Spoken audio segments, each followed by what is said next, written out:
Here's a crazy question. What's the most expensive war in human history? And no, it's not even close. By raw dollars, the answer is World War II. But that's only the start, because how expensive depends on what you count. Let me shock you first.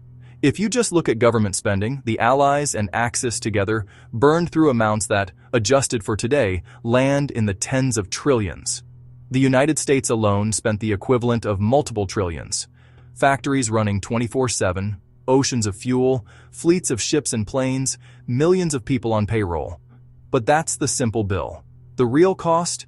It's everything else. Cities flattened, rail lines ripped up, factories turned to scrap, farms abandoned, years of lost production while countries rebuilt from rubble.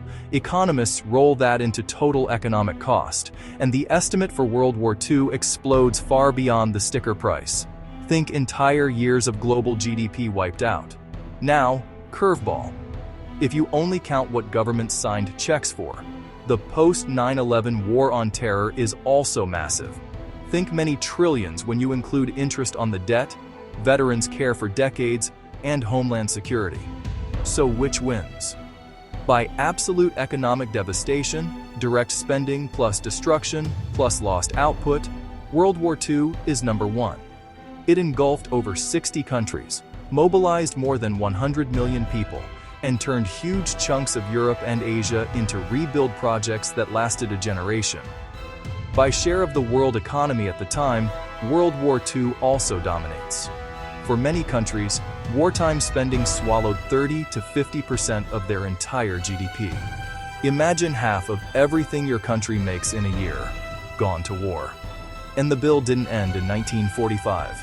Interest on war debt, pensions, medical care, the Marshall Plan to get Europe back on its feet. Even the Cold War arms race was, in a way, part of the receipt. Here's the takeaway I didn't expect when I dug into this.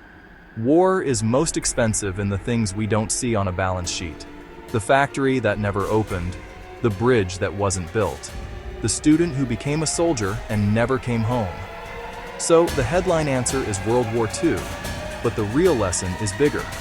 Once you count destruction, lost opportunities, and decades of ripple effects, war doesn't just drain a budget, it rewrites an economy. If that shocks you, good. Because the cheapest war is always the one that never starts.